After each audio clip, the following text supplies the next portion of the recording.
Welcome to Timeline Talks. To the Timeline Talks. Welcome, ladies and gentlemen, coming to you live in Technicolor from the beautiful Hollywood Hills, California. The show where the total retail price of their advice is $0. This is Timelines Talks.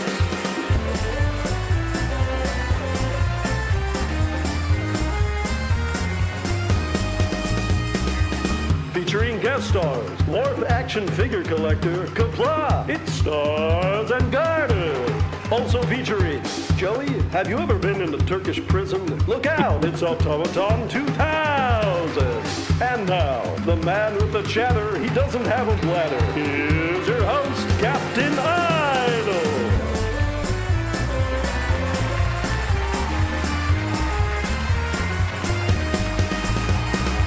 Oh yes, and welcome one and all to Timelines Talks, the premium exclusive show for everything Star Trek Timelines. I am joined by faithful co-hosts ever hosting our show with us, Automaton 2000 and Dan the Man, Dan Javin. And joining us, special guests for this week, we have the Aryan on the Aryan, it's Ran Aryan, and Nelson's to end them all, it is Eric Nelson. Gentlemen, welcome to Timelines Talks. How the devil are you this week? How is everyone?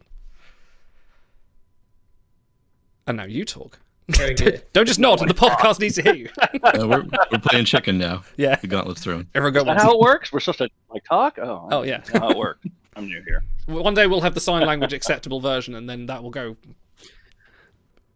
All right, so two things to point out. First of all, Stars did send that cease and desist. He doesn't want to be affiliated with the show anymore, so we should probably remove him from the intro. Secondly, you have misranked Lieutenant Commander Ran Aaron. Sorry. Don't forget the pips. Yeah. He's the former representative from Starfleet today. So, a lot going on this week. Say the line, Idol. Say the line. Yes, guys, yes, it is still broken.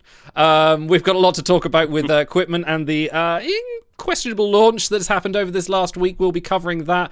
Some new crew, going over continuum missions, new objective events, and the upcoming events. But first of all, Auto, I believe you have equipment update. Watch. Well, yes, from formerly WRG Joe, now Tilting Point Joe. He says, "Good afternoon, everyone. This morning, our original target for the deployment of the fixes has come and gone. We are still working toward that goal of rectifying both the disappearing nodes as well as the access to away missions, as I'm sure you are eagerly awaiting. I unfortunately don't have much of an update to give other than our engineers, engineers plural, are continuing to work toward a solution. Thank you again for your patience." So you'll know when we know. You will know when we know. But yes, it is broken. Things are still going on. And keep an eye on Discords, whichever Discords you're on. And I believe the developers, Joe and Ben, are very active in the Timelines Discord. If you want to pop in there, they'll be there giving announcements where needed. So if you want any information, that's probably the best place to go. But first of all, before we go any further, we need to spin the wheel. Thank you everyone that submitted show titles to this week, and congratulations to Tars Tarkasnet for this show title we're running today. But for everyone that submitted, we need to find out. It's a bit early for a mariachi cranky. Which just reminded me my triggers are overlooked. There we go. Yes, the triggers do work. All right, I see you're ending the show. Okay, anyway, we need to spin the wheel for everyone. I'm going to take Cranky off this list now. No, I'm joking. For everyone that submitted show titles. So, are we ready? You played yourself. Yeah, exactly. You played yourself. Let's go.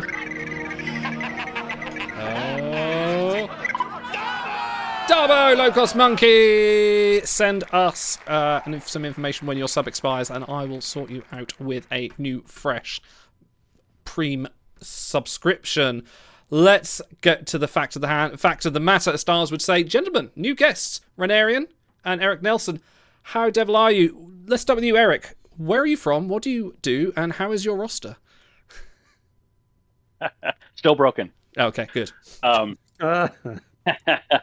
Doing great. Thanks, guys. Appreciate fun to be here. Long-time listener, first-time caller, or something like that. I'm listening. But I'm located in Northern California, near Sacramento, California, the capital of the state. Refugees from the Bay Area. My wife and I fled there a few years ago. It's just getting too crazy, like I'm sure people in the New York area, LA area, and other large cities are doing as well. So I'm a beta player of Timelines. And I have not missed a single day since it went live. Oh, so wow. I'm So addicted. you've been from the I do have a start. problem. No breaks, no nothing. Yep. And Quark's Holosuite is the fleet that I head up currently, and it was a day one fleet, fleet, and it has been active the entire time too. So, but we'll never show up on too many of your leaderboards because we're super duper casual. A couple of us hardcore people, and then mostly just casual people who come and go, and that's always been a lot of fun. So you've never missed a single daily. You've done them every single day. I've missed dailies when the stupid game breaks, and I like missing one daily to get the accolades and can't finish it, and I don't even bother sending a ticket because that's going to be overnight, and by the time they fix it next day. So I like how Eric showed up irritated. You should have heard him pre-stream. He's like, that stupid game. He shakes his fist at the clouds. So, wait, so I as a shake my beta, fist at everything. I'm an old man. I'm an elderly player. As a beta player, are you to blame for the lack of quality assurance testing for this new feature? Yes, personally. Okay. I'll take it's your fault. It was you. It was a rude awakening when we went from timelinestalks@gmail.com. Yeah, exactly. When we went from beta where you had this massive amount of unlimited dilithium, and then day one happened, and all of a sudden I didn't have any dilithium to spend on anything I wanted to. That was really shocking to me. That's not the way it works. I have to buy it or earn it, or at that time you couldn't earn it really. You can only buy it. But yeah, that was a rude awakening. Yeah. Oh wow! So I feel like there should be some tag in the game for fleets that have been there, or players that have been there a certain amount of years, because you get your avatar every year. So I imagine you've collected them all. But I feel like there should be 6 years long service or something like that to attach to your profile. A certain amount of imagine that would be what VIP points should be for, really, or Captain's XP. But I assume you hit level 99 long ago. Oh yeah. Could you imagine if 3 years ago? Yes, right. Still level 63. Oops, very casual. Still level 40. Busted. Yeah. Eric Nelson. Oh, I've got to change my glasses. Sorry, well, there's no change of glasses alert. We get hair flip on the screen. I'm generous. Mr. Vanarian, tell us a little bit about yourself. What fleet you in? Where Lieutenant Commander? Yeah, Vanarian. so I have to say I was impressed with myself before Eric started, and now I found out that I'm just a lowly week one player rather than a beta player. But yeah, get out of here. Playing all my street cred out the window 10 seconds in. So I've been playing games since week one. I am in Rise of the Phoenix. Woo! We are not a day one, week one fleet. We've been around. Forget whether if it's 5 or 6 years. So we've been around for a while. You'll know some of the names like No Name Namer, Paladin 27, Ignomore shows up in a lot of the top rankings. So, so I've been having a lot of fun with the game over the years, seeing it evolve, and happy to be here and excited. What's your my first time on the show? What's your highest accolade in the game? Have you ever pushed for a win, or have you ever got top gauntlet or first to max or anything like that? I've got one first to max. I've Nice. got Chancellor, as it were. Oh, nice. Thank you, Dabo. And let's see. I have not won an event that's still on the bucket list. My highest rank, I think, is 8th. It's pretty good in an event. That's pretty good. Yeah. And I play in every week in and out. I know some people are like, oh, I'll push in everything, but I won't do Galaxy. I'm pretty much top 750, every week in, every week out. I like Galaxy just because I can afford to do it. So that's kind of not like the rest of these peasants in my specialty. I have the capital for Galaxy. it's so that's me. That's my play. How about you? The only reason why this show is on Wednesday is so that we can event all weekend, all 4 days, without interrupting that schedule. Otherwise, we'd put it on the weekend or something. We did talk about that at one point, but then it kind of worked out easy between the Tuesday and the event. But Eric, your accolades as well. Have you got anything you're particularly proud of in the game? Eric. Commander Eric, yeah. Well, I also have one first to max, Yeah. but it's not a gold, so I can't brag about that. But it's a Chakotay, so I have Commander Chakotay, the 2-star, the green one. wow. Expose, back in the day, we used to track first to max on the web on the forums, right? And so I thought I had 3 of them at that time. You would just log in, see if anybody claimed it, and claim it if you had first to maxed it. So we didn't know. So there was obviously people not using the forums that had beat me to some of them. But yep, and I was close to my second the other day. I was close with Metron, but Frank beat me by like 10 seconds. That's yeah, I didn't even know it wasn't. I didn't notice I'd gotten it out of the pack after like 10 pulls. I lucked out and didn't think much about it because I never think about first to maxing a gold. Like, forget about it, you know. And then Genos mentioned, it's been like, 10 or 20 minutes or whatever. No one's gotten it yet. I went, oh crap, I got it. Holy crap, I better jump in and do it. And I did. By the time I was putting on the 4th star with my sight, Frank pops up in chat and goes, okay, done. Oh man. I'll have to send Frank to the shame pit for that one. Frank to the shame pit. Speaking of Commander Chakotay back in, say, 2016, how long did that take? Because it wouldn't have been the 5 minutes like it is these days. I imagine it would have taken quite a bit longer. It was a real significant accomplishment back in the day to immortalize a crew. I mean, it was a significant accomplishment to get to a level 100 with a crew, even not fully fused back in that day. Some of my fleet mates and I that were into leveling crew and stuff would really more measure it on level 100, regardless of fuse rate at the time, because that was such an accomplishment at that point. And I think, if I recall properly, my first immortalized crew was Fencing Sulu, I believe. And I know my first gold that I immortalized was Tempted Data. I remember that. Wow. That was it was Herculean back in the day to get all the copies. You didn't have the options that we have now with Honor and stuff like that. And so just to get all the copies, no sites, obviously. So you had to all the copies had to drop and you had to get lucky. And then, you didn't have the steady stream of XP that we have now to be able to rely on. So you had to run them through missions and run missions randomly. And it was uphill in the snow both ways. So, Well, luckily we get a little bit of that flavor back with continuum missions. Yeah. There's no training crew now. You got to run them through many times. You do. It was this morning when I said to myself, okay, when are they going to figure out how to let us warp these? So it did not last long.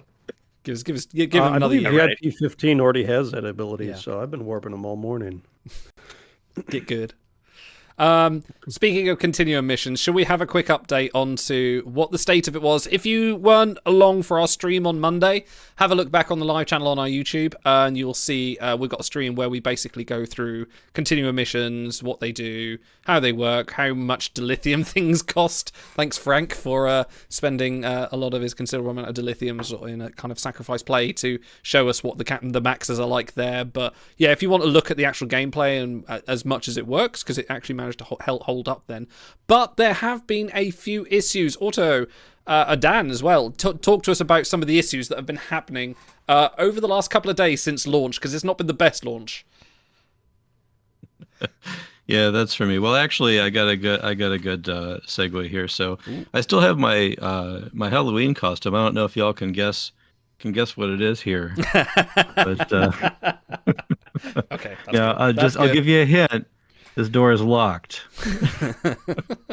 Dude, I love this. Frank is gone for 1 week, and you've usurped his role as the props man. You passed the baton. Yeah, I can't play. I tried.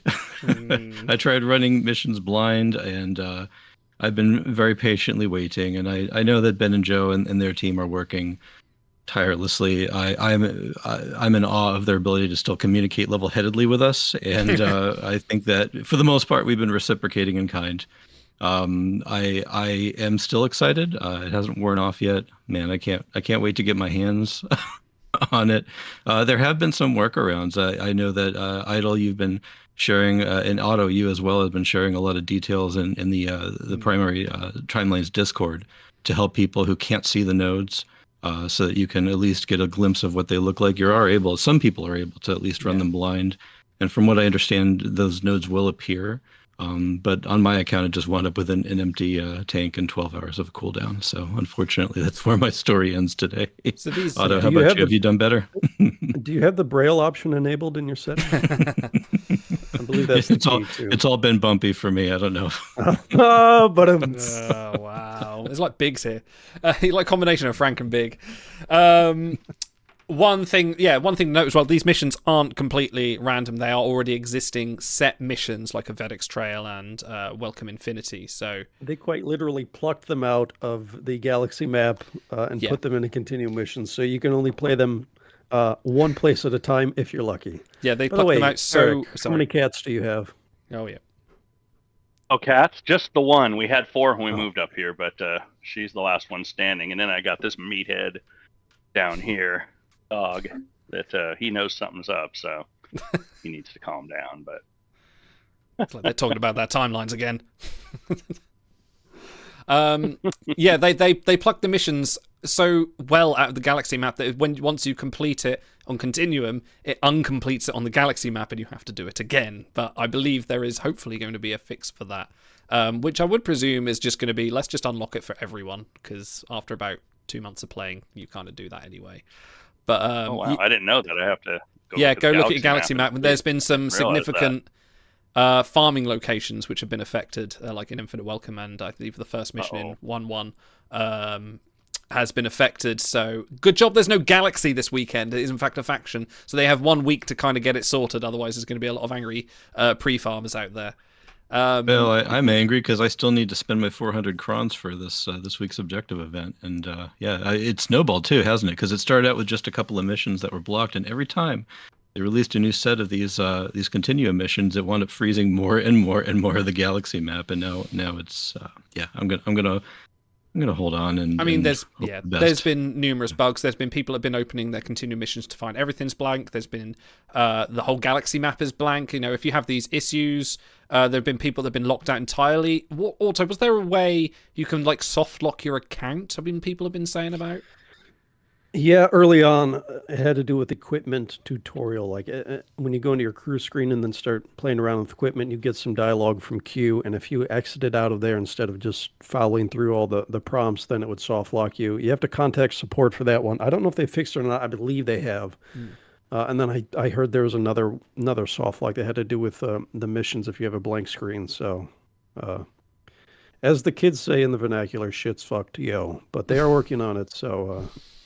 Yeah, I don't think you're going to miss out on too much. They've talked actually significant about the devs have talked a significant amount about compensation, and they want to tailor it to everyone's situation. So like if this is wrong, you might get this. If that's wrong, they're going to give you something else. So I'm sure they understand what's at stake. And actually, I would expect week 1 you'd be able to clear even more once all the dust settles, because they have a welcome pack coming and then like a compensation pack. So you'll probably get a lot of equipment and chronotons and whatnot in the mail to speed up your progress later on. And it's important to remember too, this is a really long haul feature. They built this with longevity in mind. You know, for as high as excitement is whenever there's a new feature, you're not missing a whole lot of time on this unless you were planning to spend all of your dilithium. But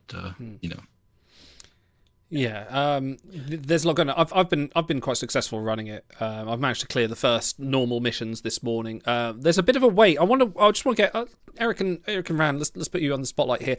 What do you feel about the chronoton costs for this? Bearing in mind that the containers, you unlock them similar to shuttles, and presumably that everyone would do that. And you have a 2-hour dilithium gate before you can use a canister. And for those not aware, you use 1 canister per mission that you run. But what do you guys feel about the chronoton costs for this? It's 100 per mission to refresh at the full time. I know you talk. Go, go Rand. Me, go Rand. I would say for me, it has not been a problem. I normally have a lot of chronotons, so so far I've been running almost every 2 hours. I spent the dilithium on an extra 2 canisters, so pretty much every 2 hours I've been running my 5, and still not worried about my cron count. Pull up in chat, folks, as we discuss this. Yeah, so I definitely know that there are people that are not in that situation. But the other flip side is that, you know, let's see what people think, but I think people are thinking they need to be doing this more than maybe they really do. That, you can slow grind it Hmm. and not be too far behind. How about you, Eric? Yeah, Dan is exactly right. It's. I mean, right. It's a new feature. We get all excited for it. Yeah, I want to run in and break down the door and uh, AKA Dan's Halloween costume, and get in there and and max it immediately and whatnot. But I mean, and you can, and there are certainly people who have. We've seen a couple people I know in Discord who have maxed all the all three difficulties. But it is a slow grind, and yeah, if you haven't started it yet, or if you're not able to, like Dan, it's not a big deal. You will have plenty of time, and now that hopefully at least they've worked out the bugs as far as only refreshing it on the week like is supposed to be correct, and you'll have the whole week and you'll have all of next week to do the ones that'll get set up next week and everything. So yeah, I similar to Ran, I went in and I've spent some dilithium, definitely spent a bunch of crons.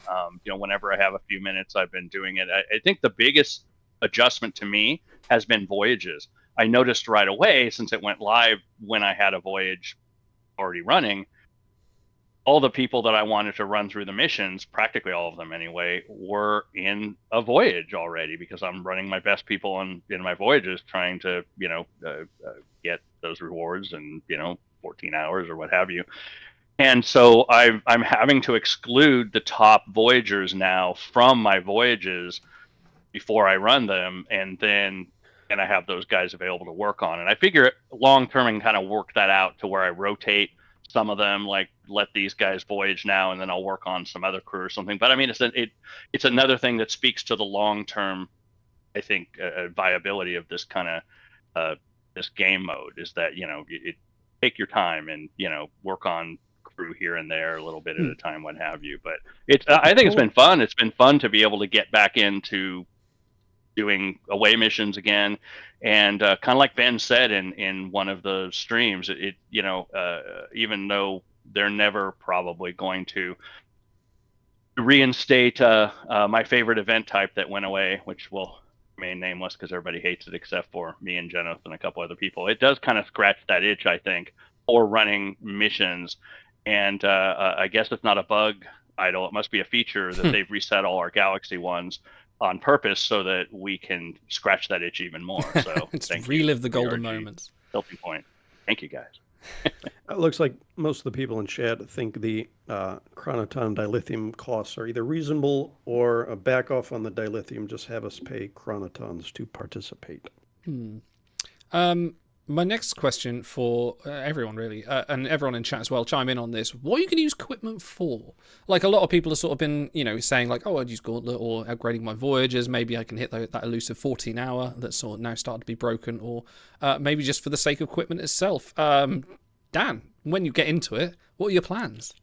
Yeah, I'm bringing him into Gauntlet. I can't wait. I can't wait to just get that awesome Klingon Gauntlet. It's gonna come, and I'll be ready for it. Watch out. Ran, how about you, Lieutenant Commander? Yeah, I'm thinking similar, that Gauntlet primarily, at least because that's sort of a fixed handful of crew that I can focus on, because I'm pretty much bringing the same people in.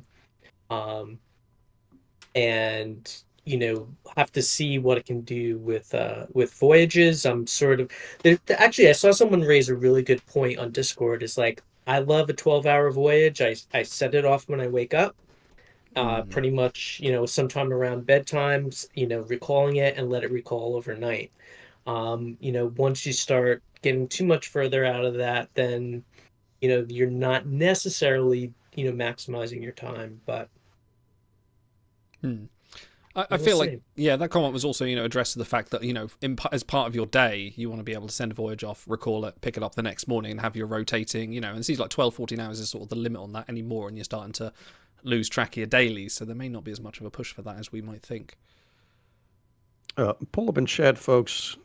Eric brought that up. If you can't use crew on voyages or shuttles in the continuum missions, you have to wait for that to come back. Is that a big bugaboo for you guys, or have you not really noticed that in your gameplay yet?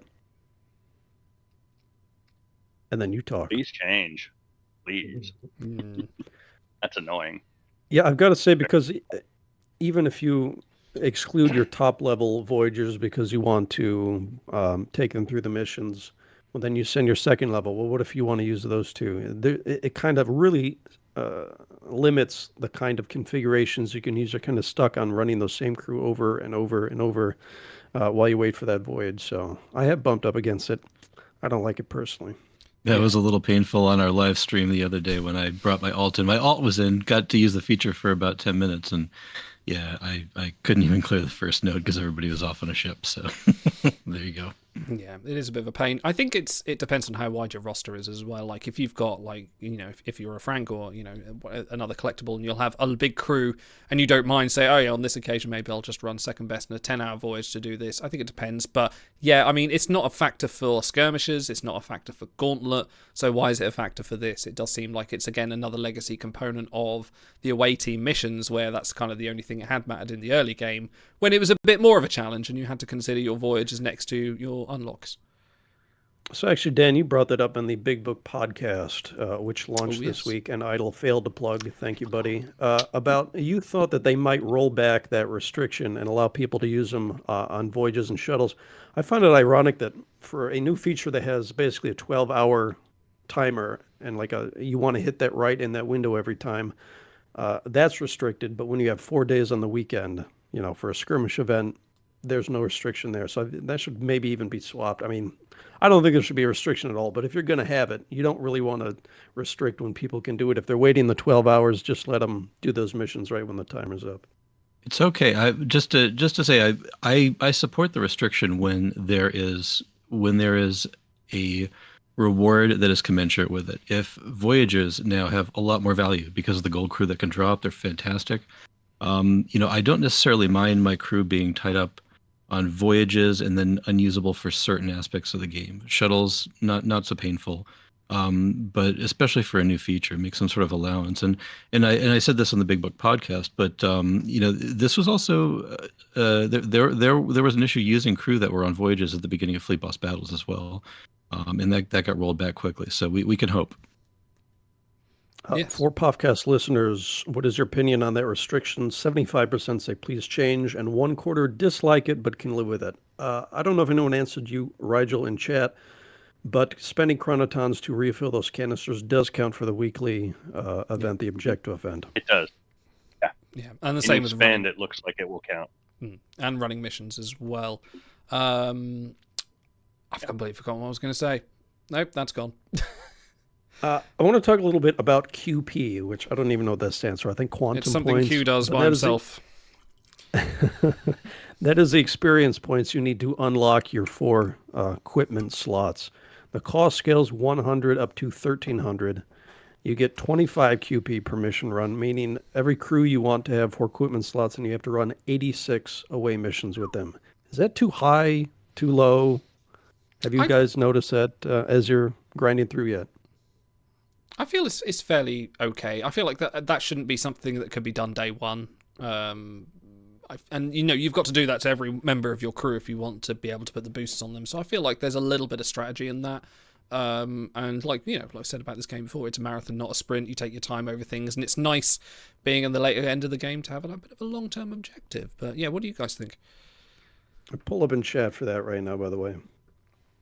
If you don't pay chronotons or dill, and it takes, did you say 50, 58, 52? So that works out to, if you have all 5 canisters unlocked, which I did, so you got 5 attempts to earn QP, you get to run 3 crew through at a time, and you get to do that twice a day for free without accelerating anything, then you can probably get a crew maxed out in the week's time, a little over a week, I think. So, to do 3 crew from start to finish each week, I mean, that seems like it's, reasonable. Ren, what do you think? Yeah, I mean, I would say I would take a wait and see in terms of, let's see how much it that balance between what's a goal and what's like a hard kind of cap restriction. I have to say, I've got a whole bunch of crew that I've unlocked the first two, and I can't build any equipment for them yet. So it doesn't matter that I've got, more than one unlocked. So it's definitely, in a vacuum, it may seem like a lot, but I don't know if it's going to be the roadblock that you think it is if, you don't have anything to put in those slots. Yeah, I agree. I've noticed that. Sorry, go ahead, Otto. Go ahead, Eric. Okay. Well, I've noticed the same thing, and it seems to be structured in such a way that at least in the the first couple days that I've been playing around with it, I unlocked the first two slots pretty quickly for the most part on a sort of a focused number of maybe 6 or 8 crew, something like that. And you need to then to be able to migrate from maxing the normal level to the elite, I think, right? I always forget elite and epic, but elite, the middle level. You can kind of get into there a little bit, and then once you get toward the end, you really need to equip equipment to those guys to be able to unlock to crit the nodes on the later ones, and definitely obviously will have to for epic level. So it seems to be a kind of a tiered progression. You go for a while, then you gotta equip. You might have to go back and farm. I've had to go back and farm some of the specific engineering or medical or science or whatever pieces to create the equipment, and then equip that, and then go back to the tier you're working on, to the difficulty you're working on, and then forge ahead. And it becomes kind of a slow kind of thing, and I think that goes along with the slow burn that this is anyway. So I think Rand's right on with that. It's I don't think you need to focus on, I've got to equip, or I've got to unlock those 4 slots ASAP. I don't think you really need to. 2 is good to start, and then probably 3 once you get to a point where even 2 with hipped crew is not going to work for you. So Eric, I have a question to follow up on that. So you mentioned you had to go back and farm a little bit more. Did you have to use the option to refresh with dilithium to get those nodes, the hard nodes back up? Because right, you had to refresh the rewards. So, and it looks like there might be, I'll have to go back and look. I was just playing with it this morning, and it's 50 dilithium for the first refresh of rewards. And it looks like I think I saw 150 for the second. If you want to do it again, now it's 3 times the cost. And I assume that escalates. It maxes out at 250. We did the experiment with that on Monday, so it'll go to 250 and then just recurring at that level. Go on. We didn't do the experiment. Frank's wallet did the experiment. Frank did, right? We all watched Frank do it. Thank you, Frank. we all played some small part in researching that. Like, do it. For podcast listeners, is 86 continual missions to unlock the equipment slots too many? 2/3 say it's just right. One third says it's too many. I think I'm trending more toward just right, but my issue is you have to spend an extra week working on the crew every time you obtain a new one. Now, we should be expecting new crew to be bigger and better and more usable, because that's what the 7, 8 years of the game has shown us. So if you get a shiny new crew in events, not only do you have to wait until they're fully fused before you can start working on them for equipment, but then you have to spend another week running them through normals, and then elites and then epics. So I think that part is just too tedious. I don't even know how to balance it properly. So maybe somehow new crew get like a leg up.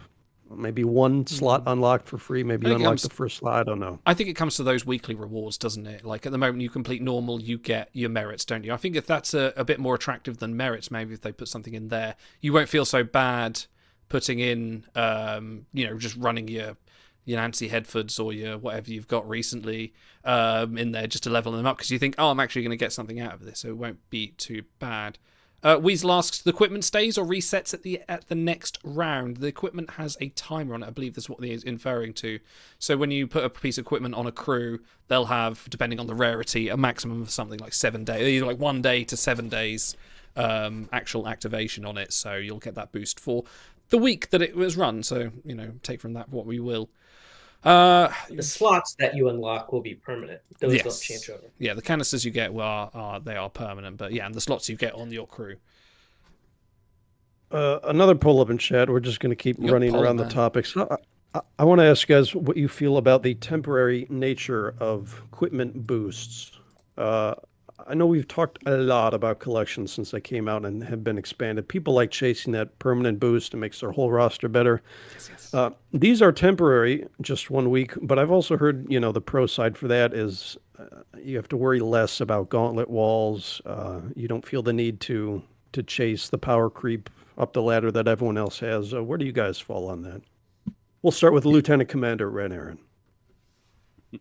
I think it's okay. I think knowing WRG and TP, I think that the cost to make something permanent would be just so much more than what we're seeing now that it would maybe start to push towards the point of, how worthwhile is it in the end. So, yes, of course I'd love if I was doing something and it had a permanent lasting effect, but I think that I can live with it being a temporary boost. You can live with it.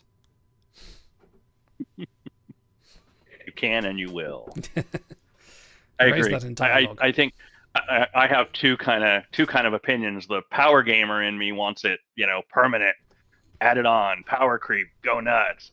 But I mean, from a game balance perspective, I think the arguments that Otto said, like as far as that it being temporary, so you don't always have that permanent, game changing boost out there that people can take advantage of is probably the better option. So yeah, I agree. I think it's reluctantly okay. Yeah, Because you're kind of creeping into pay to win territory there if you've got a feature that unlocks through dilithium and accelerates, and now all of a sudden you've got this kind of leg up on the competition. Yeah, this kind of skirts on that a little bit. It's a little bit pay to win because if you've got your gauntlet crew and then you add in, you boost them up for equipment just by quickly running through dilithium, and then you're constantly just going like, right, I need these boosts, I need them now for every round. It is a little bit pay to win, but there's a cost though, because so those gauntlet crew now you got to bring up to 5 stars. So now you're spending your sites there where you didn't need to otherwise. I don't think it is pay to win because I don't think it is pay to win because everyone's going to have the same opportunity to boost those crew. On voyages, it doesn't really matter. I can dig up the math later. They've done the math, and the length of voyages you run, the unearned chronotons per hour are only incrementally better at 14, 16, etc. hours. For events, a lot of older players already have their shuttles capped at 99% success, so that's not going to help them there. And Galaxy, it could help there for sure. But Gauntlet's going to be the big one, and because it is PvP, because crits are RNG, that one's going to kind of feel the worst when you come against someone that has like a 2,000 proficiency and smokes you. So for podcast listeners, how do you feel about the temporary nature of equipment? One half of the respondents prefer weaker but permanent buffs. 38% don't mind, and 13% love it. It's less pressure to keep up. I want to quote Tilting Point Games Joe here on the topic, who says, creating different behavior to support individual equipment was additional functionality we didn't consider for development resources. There are also use cases where you may not want to have a slot permanently locked, depending on the setup you're going for. Equipping a permanent equipment would feel awful. Shinzon has 10 equipment that are able to be equipped to him for only 4 slots, so there could be a scenario where a different set of 4 could be useful for the situation you're trying to apply him for. The first half makes sense to me. The second half is like, well, then just be able to overwrite the equipment when you slot it in. Like, you could add that functionality. So, but I get from a development standpoint, I mean, it looks like they didn't have enough time or resources for the feature at all. So one more step, it might be asking too much of them at this point. Randall Osborne says, is it pronounced quip or cool whip? Which I think is a very relevant question we should be answering. Cool equipment, equipment. Yeah.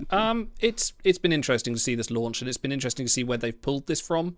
Directly from, because we're going to see set missions. They're going to be missions from the Galaxy map with the same skill order, but with different traits and different powers. I think we're working out like what the formula is behind that. So hopefully at some point we can get a list as like, oh right, we're running these 4 missions this week. Okay, you need XXX this crew, and imagine there will be a feature on various either big books or data cores out there at some point that will be able to take advantage of that, because I basically want to do as little thinking as possible, and I need all the help I can get.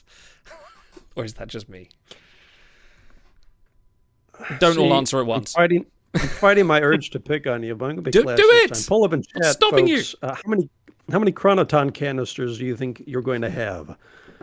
Free-to-play players, you can do it with 3, although it's going to be a struggle, especially early on.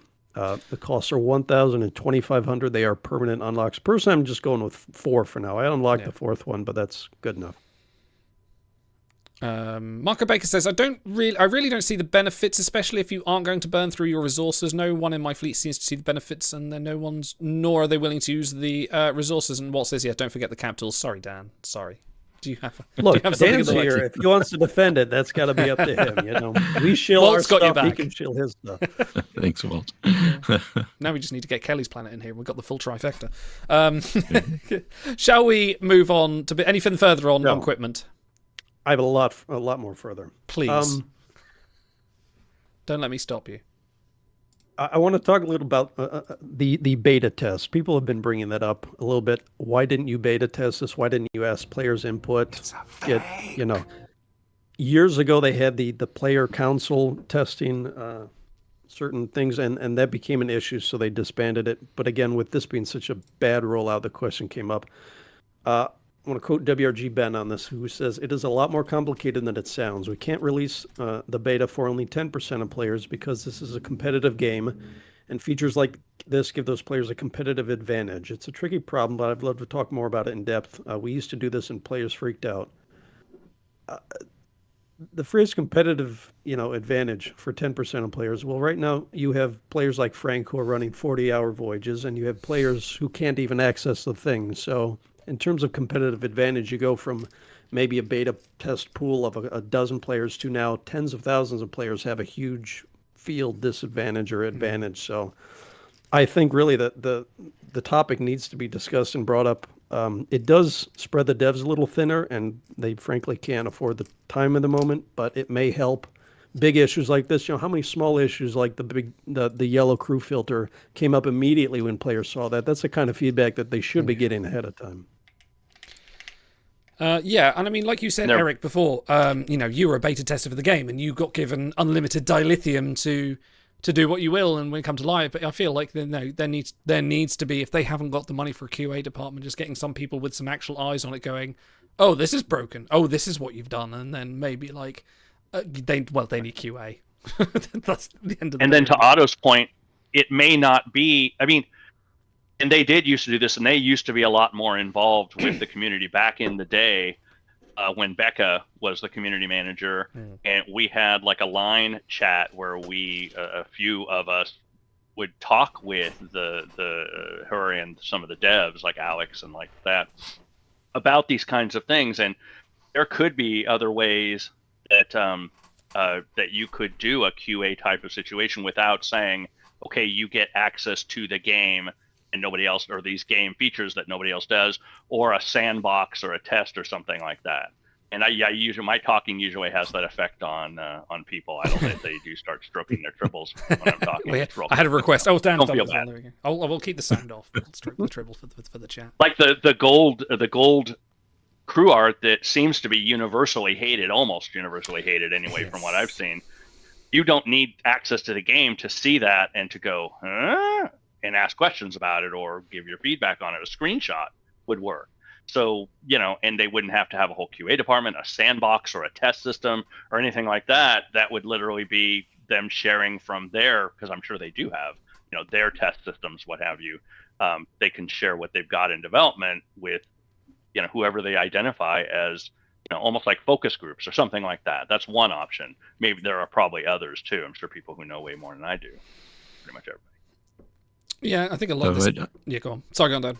Yeah, I was going to say, I play Elder Scrolls Online. It's one of the other games I play, and they have a whole separate player test server. Identical copy of the game, except they'll have the new code available ahead of time. You can log in. You've got your unlimited amount of currency, kind of like your beta, Eric, and you go nuts. And then they see players' spending habits. They track that, their behaviors in the game, how they interact with the new feature.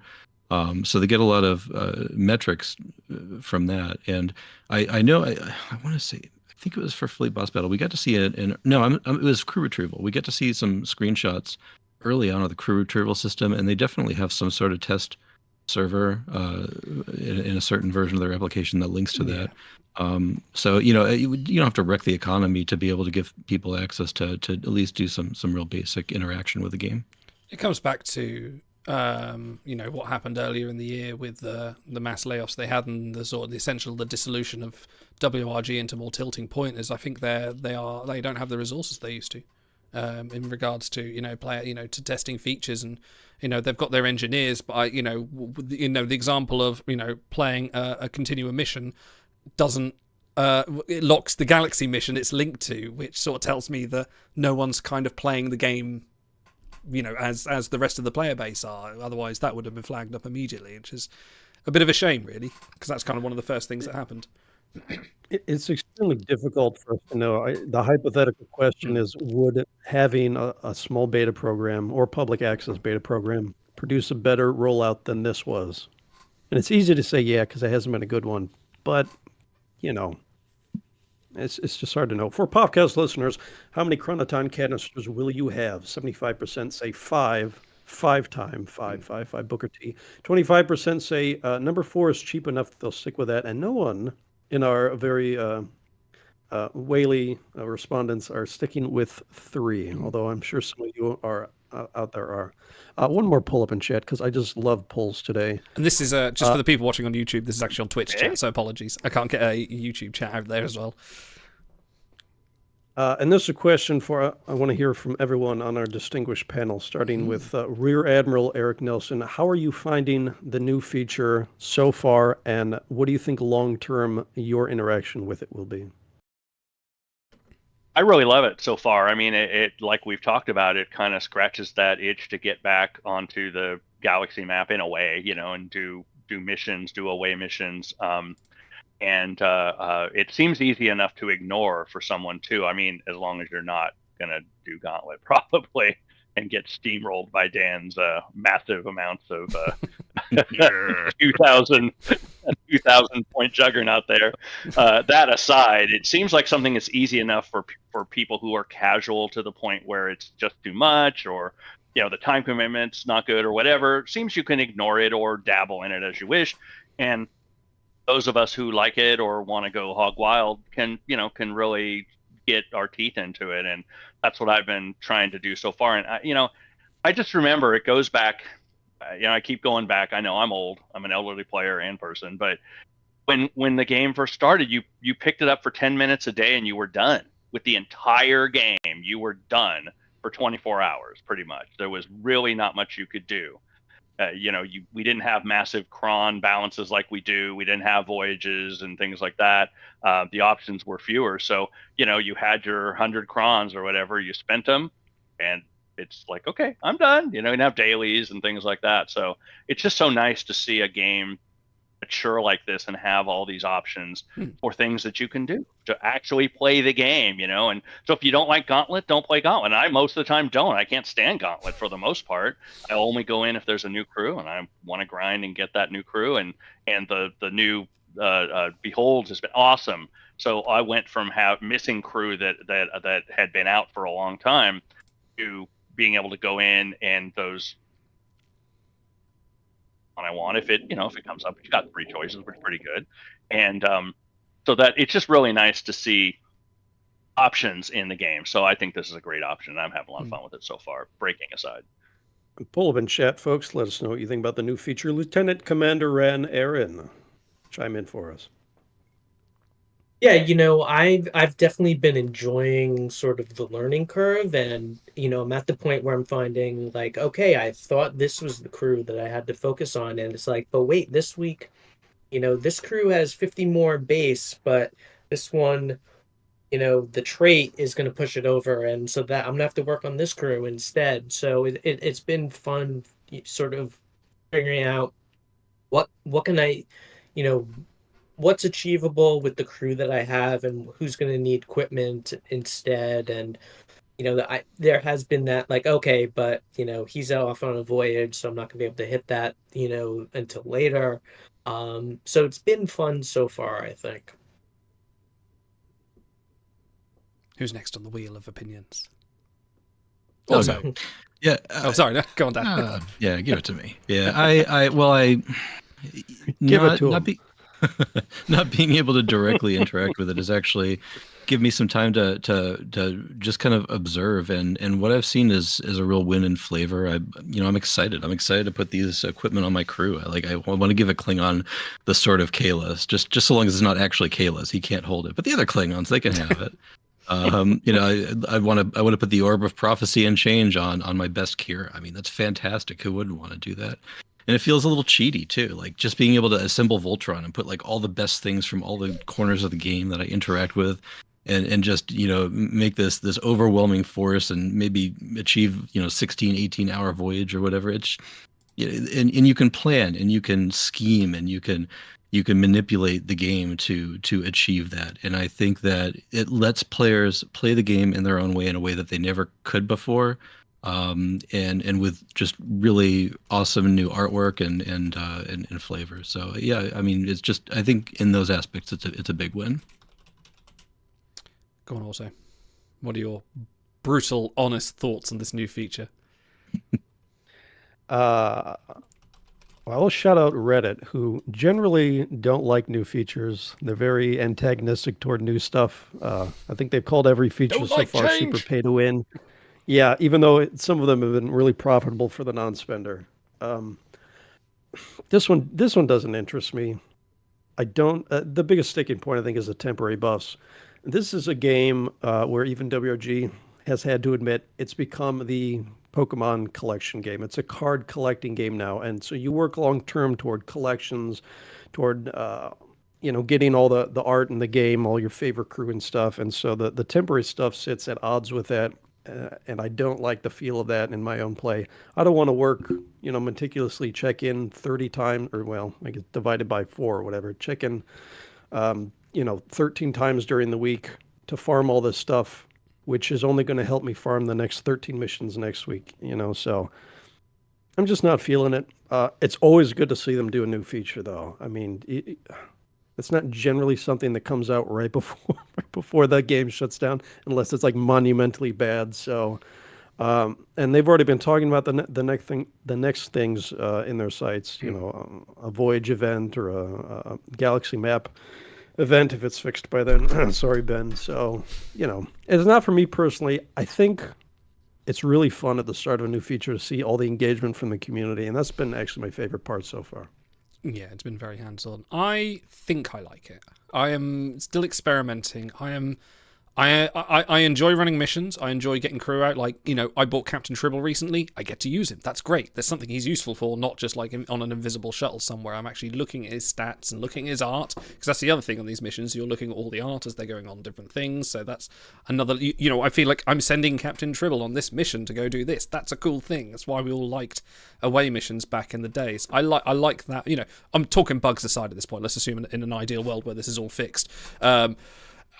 I'm struggling to feel what I would use the boost for other than Gauntlet, because like Otto said earlier, I'm pretty fine if I want to run a galaxy mission or a faction mission. I can get enough, being an elderly player, I can do that kind of thing relatively easily. I feel like it's a good thing for newer players. You get your first immortal crew. I mean, I was happy for someone in the Timelines Discord today because they're a new player and they got Surak in a Behold. I was like, go you! You've got a Behold crew. Brilliant.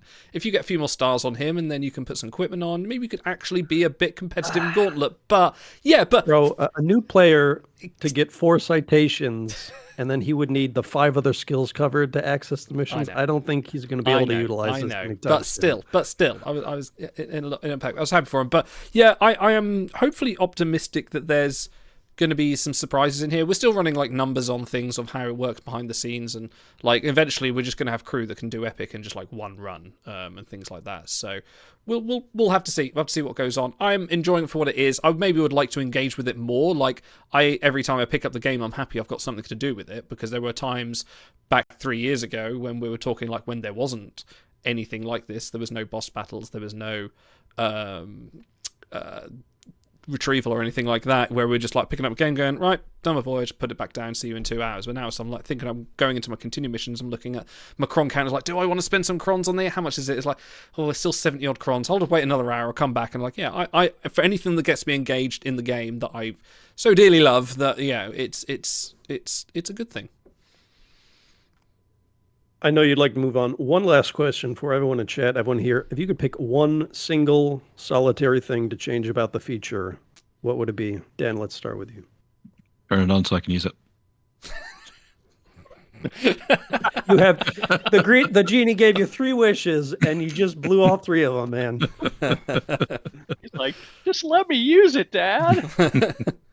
No, it's staying on the top shelf. No. Ben says, I would change the launch. Don't blame me, mate. Don't blame me.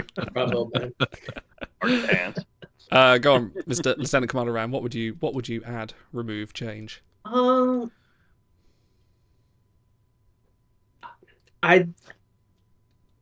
want to, from my experience so far, I think it needs to be a little bit more farmable without spending dilithium. That there needs to be something besides, just the energy or the training, component of doing it once you've cleared those nodes. And I can see, I've done, at this point, I've done dozens of missions. And like I said, I've got maybe 1 or 2 equipments that I can build. So I think there needs to be something else available in the repeat. Eric. Yeah, I'd have to agree with that. That's something that I'm starting to notice, having to go back, like I was talking about, and I needed certain pieces of the build of the base items to build something so that I could go back and fit nodes and proceed with the middle level with the elite difficulty. That was kind of a disappointment, having to spend that 50 and then rising dilithium to essentially farm those things that I had done about it. I'd finished normal, I had halfway finished elite, and here I'm having to go back and farm, and I'm having to pay for that privilege, if you will, of doing that. So that, I think that, and also the interface, I don't know if anybody's noticed yet, but it doesn't clearly tell you which equipment you can build yet and which you can't. They all say zeros for the most part, unless you have built it, and then it'll have a 1 or 3 or however many you have. And I noticed that also auto build doesn't really come into play. Like I've tried to build certain equipment, and I tap on build, and it says you can't build, you don't have all the pieces yet. And I look at the display, and everything is green, everything is good to go. Well, there's like a normal piece of equipment, like from the normal game, that you need as part of that equipment. I've got to go in and build that manually. That auto build works there, but then I've got to build that manually, and now I can build that piece of equipment. And that's just a little annoying. I mean, it feels unfinished. It feels a little rough. Well, you're not allowed to wish for infinity wishes. That would break the genie. So, you only get one of those, sadly, Eric. Idle, what's your number 1 with a bullet? I'd like a little more we may incentive. have the same one. Yeah, I'd like a little bit more incentive to replay every week, because it's going to get to the point where I've equipped everyone, and maybe I've got 32,500 base boosts or whatever sitting in my inventory because we've farmed it like the hoarders we all are. But I'd like something that keeps me coming back to week by week. We've got the 500 merits and the quantum and the dilithium rewards, but I feel like they maybe could be expanded on a little bit more, maybe even rotated sometimes. I feel like there's not quite enough. I mean, 500 merits is nice, but you get that from fleet boss battles, maybe some honor in there. Cranky says, what else could they drop in rewards to sweeten the deal? A little cron return, some honor drops, that might be quite nice. A little extra something in there, as well as the equipment upgrades, because you're pretty much running it for its own sake, so it might be nice to have some goal in there other than the equipment. But yeah, a little bit of repeatability would be nice. We did say it's about as customizable in terms of rewards as it can be. The weekly rewards can be changed. The crit node rewards can be changed. So based on feedback, I could definitely see them changing that. My one wish for Genie Ben, if he's not busy fixing bugs right now, it's the yellow filter. Yeah, Yellow. It's obnoxious. I really love the art aspect of things. I've written like hundreds of flavor text notes and wasted my life doing that because I like the little details of crew. And so having everything splashed with yellow just kind of ruins it for me. Like I don't want to immortalize a crew whose art I like if it's just going to be yellow. And the worst part of it is it affects you whether you play the new feature or not. Once that crew becomes immortal, bam, now they're yellow for the rest of the game. So, it's a small thing, but I would definitely, that's my biggest thing. I would add on to that in that I could live with it if it actually served a function, because it's not on the icons when you're searching your crew. So it's not adding anything there. It's only when you have that crew active. You already know that crew is equipable because you've selected them.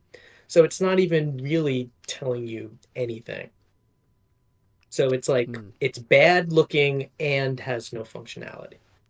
Much So like us. WRG Ben in chat says, that, quote, I promise we will adjust the yellow filter at a later date. Obviously, it's not a top priority, but be nice. It's great that we get this. Feedback. We do this game for the crew. We want to get them 5 stars and go, look at this wonderful crew, don't we? It's one of those things for some crew more than others, as we will be talking about very soon.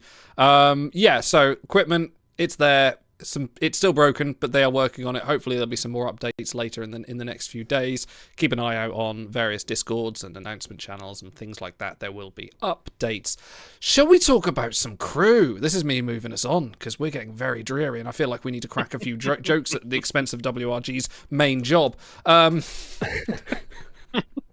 thought this was just a moonlight gig for them. You mean this is the side hustle. Okay, so coming up on next week's event, which is Baby Boom, the hang on, let me get this right. This is going to be the rerun event. You will be able to, and I've applied my own yellow filter here, by the way. The art isn't that bad, so just so you know. We'll be winning People, Person, Quark. Gentlemen, can you tell me from which episode People, Person, Quark is? And there's a shiny Quatloo for the person that gets it right, except Auto, who knows it already. Okay. You bet you won't get nothing. it. You got nothing? No? Anyone in chat? Let me know what you think this episode. Go on. Hold on, I'll give him a hint with the flavor text. As a bartender, Quark greatly enjoys interacting with his guests. He has a keen eye for when crew members act out of character. Can we expand on that? He kind of looks like he should be wearing Adidas pants in some kind of like Russian mixtape. You know what I mean? Yeah, he's got that sort of squat in the arm. Cranky, you know what you got to do. There's nothing here but worthless gold. Yep, is there nothing here but worthless gold? Okay, your time is up. This is in fact from the scene with Garrick and Quark as they go over the qualities of Federation root beer. Is it cloying? Is it incessant? Why he's squatting looking directly at the camera, I don't know. This is kind of a bit of a weird... I mean, it's a nice piece of Quark art. The art is nice, but I don't get the frame of reference. He's on the cover of Vogue, I think. Yeah, this is... By the way, when you see nice piece of Quark, it makes me think like they're selling, the desiccated pieces of Ferengi after someone dies. Nice piece of Quark, like the yogurt, yeah. But bearing that in mind, People, Person, Quark will be coming up in the Baby Boom event at the 1500 reward. He is, Dip Command Psi. Where have you seen that before? Voyage rank 30. However, we are all about traits. Traits now the most important quality in the game so far. Gentlemen, what do we think of People, Person, Quark? I'm going to cite him at that level. Yeah, that's anything top 50 Voyage I'll cite pretty much automatically. That's kind of my I mean, that's not a hard and fast rule. If I like the crew a lot, I'd probably cite it. I mean, to Otto's point, it goes back to this game. We collect crew in this game. Regardless of some former nameless other company that used to run this game claiming otherwise, it is a crew collection game, and we like the way they look and the way they behave in the game and such like that. So. But yeah, generally, if it's top 50 Voyage, I'll most likely cite. So this one probably. Interesting. Despite the skill set, though. Yeah, I like to have options, and I mean, I'm not Frank, but like Frank says, the end game for him is having one of each crew, at least one, or having all the crew immortalized. And that is for me too. It's more aspirational for me than realistic. But but I'm missing about 55 or so that I haven't immortalized yet. So trying. Shy just won the whole show with the title "New Quarks on the Block." I think that fits the art. Yeah, that is very good. What do you think, Dan? Well, Dan and Ran, he's, any opinions? Yeah, so he's kind of lost a little of his luster, right? Because we recently got Varani, who's the exact same skill order, but just better, was better at launches, still better, more collections. I like the art. I love all the Quark's outfits. I'm glad that we're getting them in the game. But I just can't really be too excited for another Dip Command crew. It's just another one for the pile, really. So as far as Void Strength goes, certainly being top 50 is notable. Again, though, it's they print these so often, and they just there becomes it's like the universe expanding and redshifting, and so your Varanis are going to stay close to home, and all these guys are going to get stretched out to the end. Explains the to the end of the Star Trek universe. Yeah, I think it's. I don't see a lot of long-term usability if I do get this card. I think its trait sets are interesting. Like it's the typical Quark, Ferengi civilian bartender gambler. Those are all pretty staples that will probably make another Quark somewhere irretrievable. But and I'm thinking equipment, and I'm thinking those traits there might be with the strength that he has might be quite good for for a diplomacy node somewhere. Sorry, I turned into Elmer Fudd there. Would you rank him? Everyone in chat or anyone saying, are you going to rank for him? And bearing in mind, this is an event that I forgot to write down of some kind. Could be a faction, could be a skirmish, could be a... No, it's not going to be a skirmish, is it? Why would it be a skirmish? They don't do those anymore. They banned those. We know that. Let me... You guys are nerds. That vest is fire. And it's the art is awesome great. I really love the art. It's probably, of all the art where someone is like staring into your soul right into the camera, this might be the best of them. It's a galaxy the only problem is... you just know it's going to squish him down, and you're probably just going to see like the head up. So please, if you're able to center him so we can enjoy the squat and the shirt, that would be awesome. I love the art. Okay. Words to live by. Enjoy the squat. Okay. Auto. Dude, you should see Quark's thighs. They are massive. Have we ever seen Quark with no trousers on? Okay, let's... No, not in the general... Like, assuming he has, like, underwear on, but have we ever seen Quark's legs? /r/brand new sentences. Okay. Someone like that. I would imagine he was wearing shorts on Ryza. That's a good point. I'll have to check that out. Probably a banana hammock. I think Quark is proud of what he's got, personally. That's where you find it all along. He's only got one leg. You started this. Yeah, I did. Boy, this took a turn. Damn right. Its lobes all the way down. Oh, God. Nog's got one leg, he's got three. It evens out. Yeah. Okay. Oh, Taurus Quark. Thank you, Cranky. Auto, aren't you really glad you came back to Timelines? God. Can we save this for another time? No, we're going to do it now. So, there is... Before I reveal it, there's a new Chakotay coming. How excited are you for a new Chakotay? And it's from the episode. It's from that episode, Timeless. It's my number 2 favorite. Number 1 would be Homesteader, where he's flirting with Janeway for the whole hour. That's great cinema. Number 2 would be Silver Fox Chakotay in the old stranded Quark. Why do you like that? What's your favorite aspect of that costume?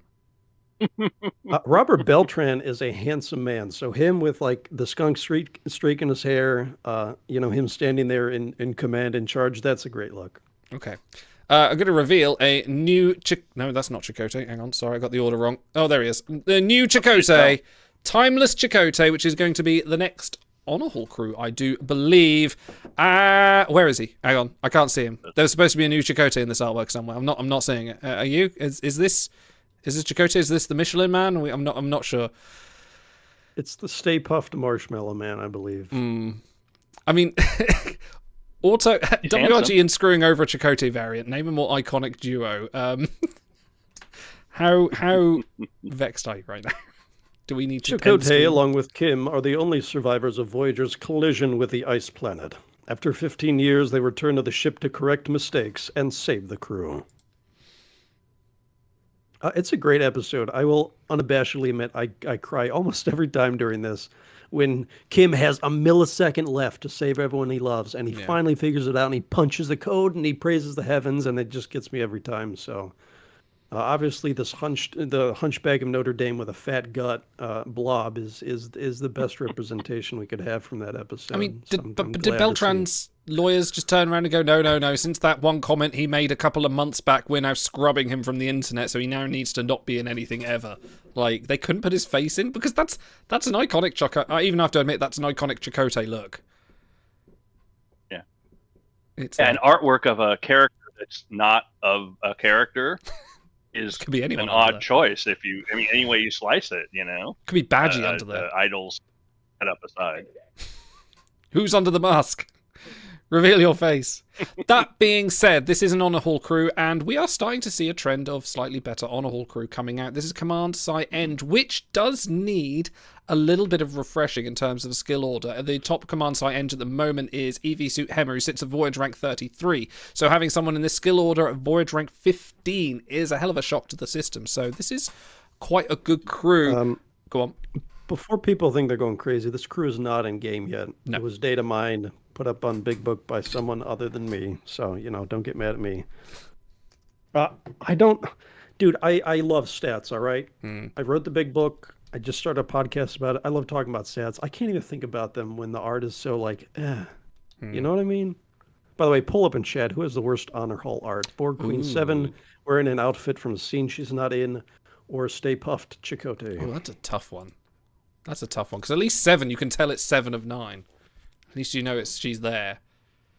Guys, That's what do you fatal. I mean, to me, that's just end of discussion. Done. You can't tell it's who it is, so move on. This is nobody. Let me know. Would you guys pay 100,000 pounds? Wow, yeah. Would you pay 100,000 pounds? No. Would you pay 100,000 honor for good Honor All crew? We've had, we've had the likes of EV Suit Hemmer is also an Honor All crew, or other top voyagers and my brain is escaping me. I'm hunting for Honor All crew and I can't think of any right now. Vox, yes, Vox is the other example here. Just go to Google, type timeless Chakotay, then hit images, and you have all the reference photos you need for great art there with the fuzzy collar and the silver streak. I gotta wonder why would they do this? Why have you done this? Can't believe you've done this. That's the one. Will you pay 100,000 honor for a crew you can't see? It's the Kremlin is silencing my criticism. They're like, oh, he doesn't like WRG, we'll show him. Like, he's out of the game now. Won't care if we release a Chakotay. Oh, wait, he came back. Quick, scrub it. Here we go. That's Chakotay as he should be. I think is the jacket even right? No, the jacket's right, I think. I won't let you bait me, Shiaporn. Even you have to admit. But yes, no, would you pay for this crew? Are you paying 100,000 for good crew? Are you sacrificing your honor for it? Ran. I'm definitely thinking about it. Unfortunately, I was talking on the Discord earlier. It looks like I'm going to have to pull the trigger to get Captain Tribble that I don't have. So, but I will definitely be thinking about it. For Timeless Chakotay. How about everyone else? Horrible artist side. Do you want? Yeah. I do automatically. I want to get a copy of every one of my little personal goals in the game is to try and get at least one copy of every crew, and I'm only missing, I think 3 or something like that. So, I automatically buy them anyway. So yeah, if that takes a hit to the honor a bit, that's fine. I got a crew out of it, and that's what you're hoping with the honor sale anyway. So definitely. Dan, and it's good. Would you put equipment on this crew, Dan? Oh, wait, you can't. Sorry. Thanks. Yeah. This guy. I normally, when they release items, crew in the honor hall, they tend to really be kind of a very specific use. So Technician Uhura was an optimal healer, and Vox is great for beating up fleet bosses. And this crew's purpose seems to just be a fantastic Voyager and an underserved skill set. And I think I'm here for it. I think he's worth it. You can't cite what you don't have, and so the question is he worth at 100,000 honor? Is he worth sacrificing 2.5 honor sale Gold Plus sites, and I have to say, yeah. I think I'd be in on this guy. My crew in the same skill set is aging. I have Rurigan who had voyaged for me for a good long time before him Strahl, and they just have really fallen off the radar. He would really refresh these voyages for me. I think I'm buying him. I've just fixed the artwork on the screen, by the way, and I'm just actually amazed that just by putting the face on that art, it actually makes it 100 times better. So it's not a hard fix, WRG. If you want to do it, it's there. It's possible. Yeah, whatever else you want to say about Chakotay's character or Robert Beltran recently, you can't deny the man's pretty handsome, all right? Wow. He is. He's a good-looking man. He really is. And that's why he's on Voyager. All right, but enough auto-taunting aside. Let's go on to the new campaign. Bloodline talks. Let's talk about the most handsome men in Star Trek. Let's do that. Well, are you itching for Itzin? There has been a new campaign released a day late, which is actually a topic of conversation in itself, that if you check your inbox, you should have some accolades in there to sort of top yourselves up and get enough accolades for the missing day. But Ilon Tandro, Gregory Itzin, Auto, please. What is the note? The flavor? For Puffcast listeners, who has the worst honor hall art? 2/3 say Timeless Chakotay, 1/3 say Borg Queen 7. That's a high bar, actually, because hers is really bad. I actually thought for a minute they might change it, because they got a lot of feedback on it, and people are like, this, not only is it bad, it's wrong. And then we had that great shy porn run-in on Timeline Stocks to detail all the reasons why. But, Elon Tandro came to Deep Space Nine to extradite Jadzia Dax, seeking justice for his father, whom he believed had been betrayed by Curzon Dax. Boy, they're making these longer and longer, these flavor texts. I like it.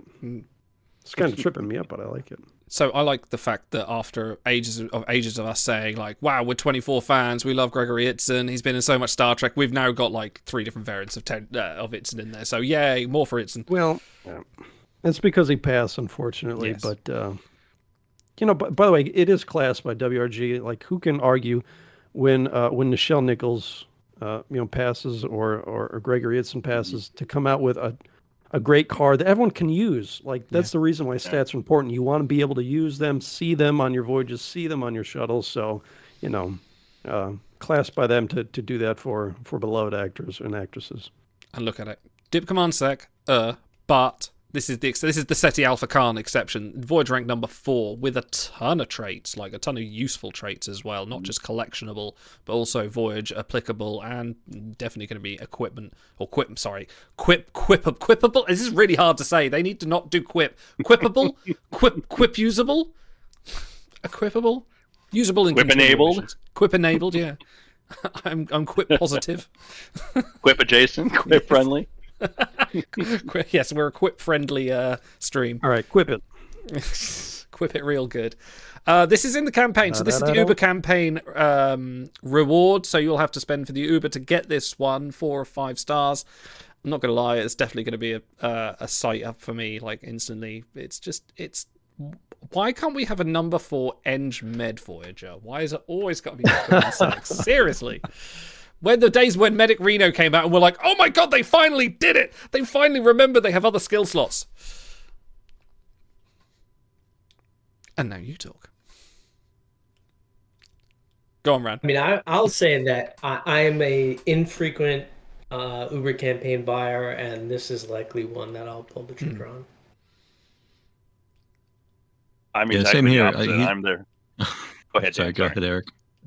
No, please, Dan, go ahead. Well, hold on. He already said yes. That's been taken. Now you have to say no if you want to answer the question. And we have to have a balanced discussion. That's true. On the We show. can't all agree. Well, I will say that this one has given me pause, and so yeah, I'm a notoriously low spender on the game. I did pick up a SETI Alpha Con, and but one thing that's been bugging me is just how long this Enterprise Pike has been on my voyages, and I feel like maybe it's time for him to get replaced, and Elon's the dude to do it. So, fortunately, I've got the next 30 days to decide, so we'll see. That is very true. I mean, if you do, don't feel bad if you're going to miss him. There are so many crew in this skill set that are up there. Like, he is just about pipping out Seti Alpha Khan at the top of the thing. But if you've got Khan, you're hardly going to miss out. There's still another dip command set. If you've got Enterprise Pike, he's still a rock star on Voyages. Like, you're not missing out by not getting these big pushes. Because they So, were really Eric, similar. you've already kind of answered this with the top 50 note before. So I'll ask you, A, are you a Gregory Itzin fan, who's been a very prolific actor? And B, are you considering duping this crew? Yeah, and I know duping is an interesting topic. I see a lot of that on Discord. Some people are anti-dupe. I do not dupe. That's like a rule. Some people do it obviously situationally. Some people do it a lot. Whatever. I'm definitely on the pretty liberal duping side. So he'd be someone to consider. I probably won't, but he's certainly consider. I'm the target sucker. I mean, the target player for the Uber campaign. I buy I've bought every single one. Every month I buy them. So I like the crew. Obviously, I want to get the crew. I want to have at least a copy of it. And then this is obviously a really good one. And of course, I'm a Gregory Itzin fan. Who the heck couldn't be? Come on. I mean, he's no Chakotay, but no Robert Beltran. He's no President Robert Palmer. That's all I'll say. Dude, I seriously believe David Palmer single-handedly got Obama elected because, like, how great an awesome man and president he was. People watch it on TV like, well, how can we not elect David Palmer? So I really think that's why he got elected. Yeah. Worth a buy. Approvals all round. Hey, do you know what we really want? What we really, really, really want is the return. Well, do we? I remember moaning like this for a long time when it came out. But the very first objective event that came out when objective events were a thing was the Advance Your Crew objective event. Immortalize 3 crew, fuse 5 crew, sacrifice your mother to a pit demon and get 5 crons back. No, in fact, this is the same return, which is happening the week after next, after the... next week's objective event is returning back to that one, but with a twist. So you might think it's a bit of a bugbear to, oh gosh, I've got to immortalize 3 crew, what's it worth? It's actually worth a legendary behold now, which is a big shift in the reward schematic. So now thinking about, I'll only just get a super air sight for sighting up crew, to thinking, I can get a frozen begold. That's 550 honor. Wow. No, I'm joking. It's a little bit more palatable. Wonder what you guys think and how you're going to approach this event, because I know there's a bit of discussion online about people saving crew to fuse, saving crew to immortalize. But Ran, what do you think about returning to this objective event? Is this something you're interested in, or is it something you're going to go like, skip? I pulled up in chat, by the way, folks, as we discuss. Yeah, I mean, personally, I'll definitely complete it. I've already been scheming about, all right, how am I going to achieve completing it? I think it's probably too much, though, and I'm not even a person that typically runs into frozen beholds, and even for me, I don't know if I could sustain it on a if this is going to become an ongoing thing. Like one time, maybe once a quarter. This was every week. Down for it. What? Not this one. It was fused when it was every week. It was fused 3 and immortalized 1. Yeah. I mean, that was manageable. This I don't think is manageable on a frequent basis. No. Eric, you've got something at the Rear tip of your Admiral tongue. Eric Nelson. Yeah. Sorry. I agree. I except for the Fleet Boss Battle OE, which I don't tend to complete because I don't want to spend any lithium for extra valor there.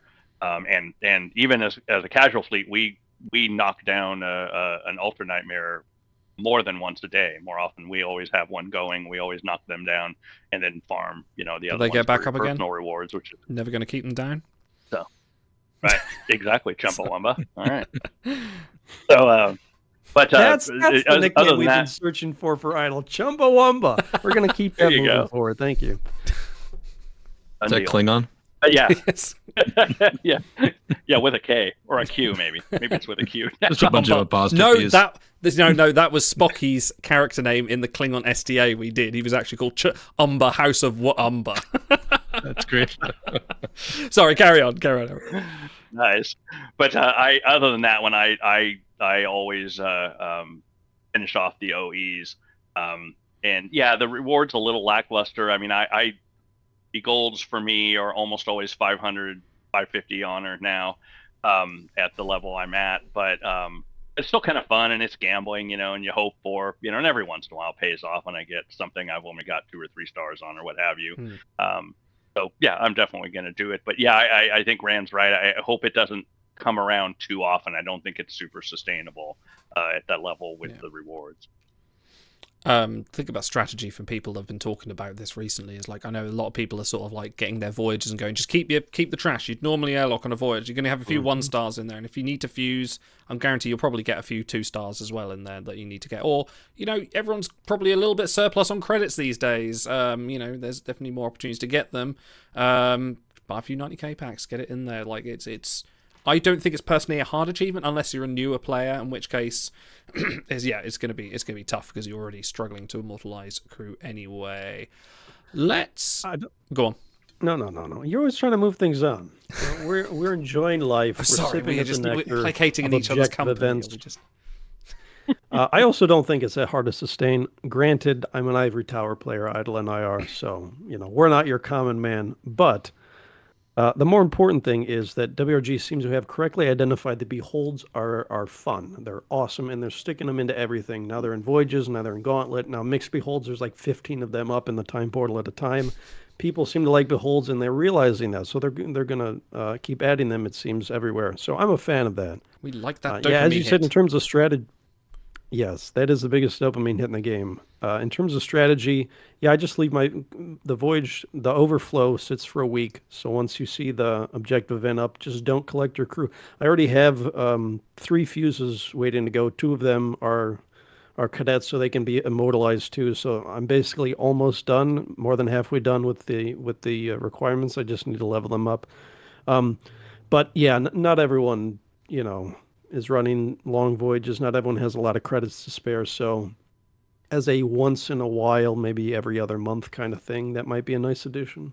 And if you're not running long voyages, it looks like everyone on the poll so far has voted that they are excited for the event for one reason or another. Yeah, and if you're not running long voyages and you're not got loads of credits, what are you doing? What's going on? How are you playing this game? Sort of Don't shame our viewers, Idle. Damn right. Chumbawamba. I'm fortunate in that I still haven't even started working on my Phantasms data, so he'll be an easy lead into this. He'll get me an awful lot of progress. And yeah, just to keep in mind that the crew that you fuse doesn't necessarily need to be the ones that you immortalize either. So save your Yeoman Janice Rands or whoever you get out of your credit pack. So they're those great commons are great, especially if you're a newer player. You haven't gotten all your immortalized achievements taken care of yet. Get a little head start on some Dilithian drop in, and yeah, just fuse up whatever random greens you get. The old technique was just to level get 2,500 in your event so you can get your purples and save those for the 12 hours it takes for the OE to begin, and then fuse them up, immortalize, and set them on their way. You got to do a little more effort now. They corrected for that to bring them back, and I think it's fine. We need to stretch a little bit to get these rewards. As long as it doesn't replace crunchy weird. crowns. That's the best one. Yeah. Does it feel weird for anyone else to call them OEs? OE, You know what I mean? OE. What was I? Was I calling them OE? Ooh. So, we had a guest. Was it Picard Loves Reds who called them rep rats instead of rations? And Yeah.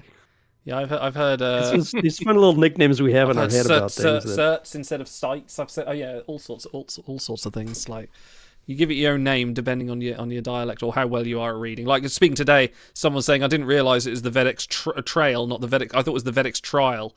It's like little things like that. So, Danjvin, you're from Cab Fleet. How would the Welsh pronounce Elon Tandro? Flawless. Perfect. And what town in Scotland does he hail from? Oh yeah, I saw that Weatherman clip with the one that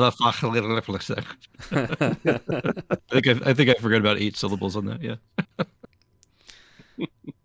Okay, let's talk about. Do you like Tuesday packs? Who likes Tuesday packs? Is this a Tuesday Let's pack? talk about packs, baby. Let's talk about packs, baby. Yes. And Who remembers a good old classic TOS episode where you're going to fight Shatner versus Gorn and the person responsible for bringing this together? Well, the Metron is finally in the game, the 1967 classic character.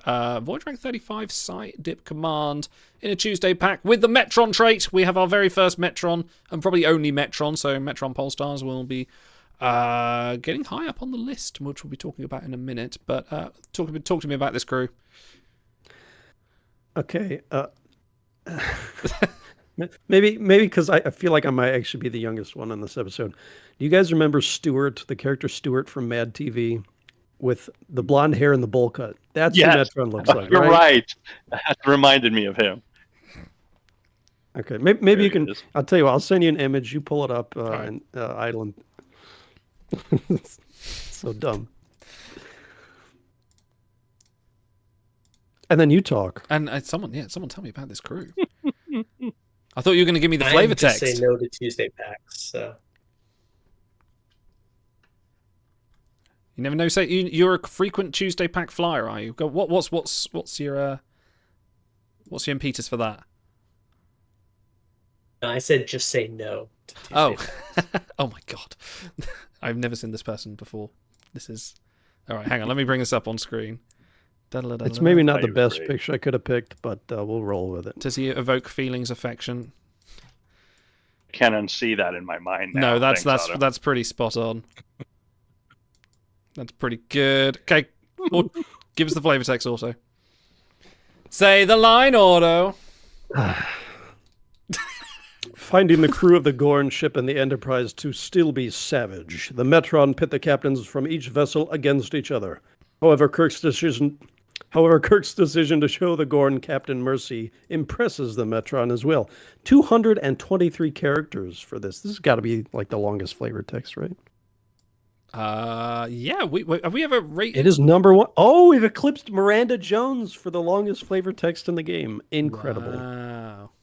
And if you can remember what that is, you win a Quatloo. Okay, bearing in mind, going on Tuesday packs for a crew that you might not get for another year, do we think this one's worth it? I kind of think no. Unless you have particular affinity for really bad fight choreography. Side Dip Commanders, again,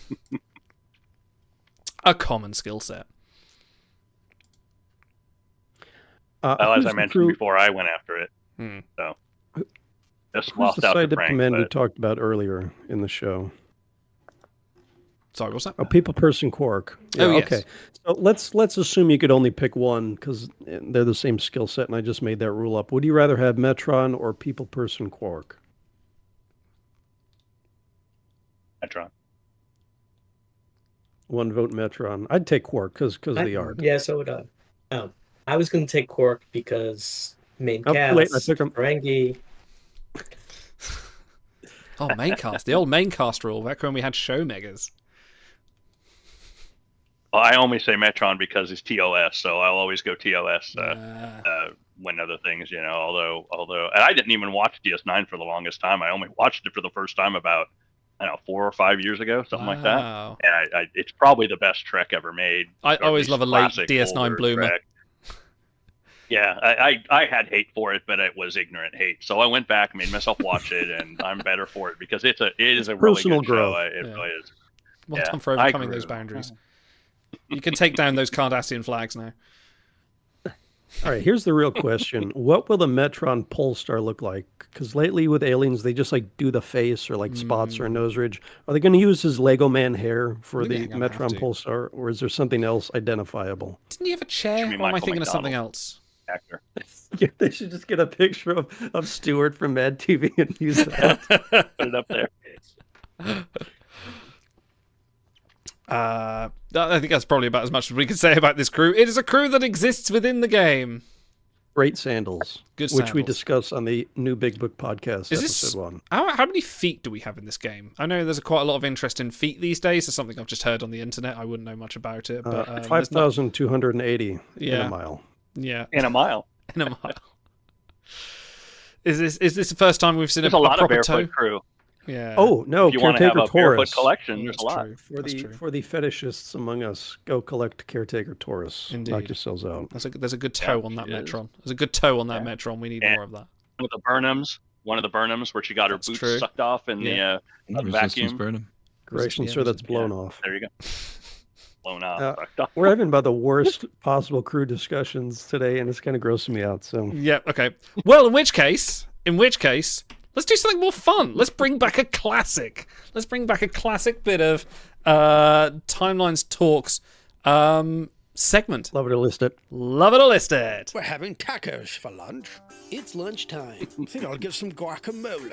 But before the boys chow down, I said I'm not buying another Mother Hotter. They have some serious flipping to do. Yes, hello, Taco Shack. And they managed to turn this lovely colonial constellation. The tacos just arrived. Into a tidy profit. Want I some lower? Of course. Why does everyone think I'm such a monster? I shan't be ordering the enchiladas again, I can tell you. Otto, you can at least stand downwind of us. Well then, here's the retrieval. Timelines Talks, love it or list it. Wednesday at 3:30 on Channel 4.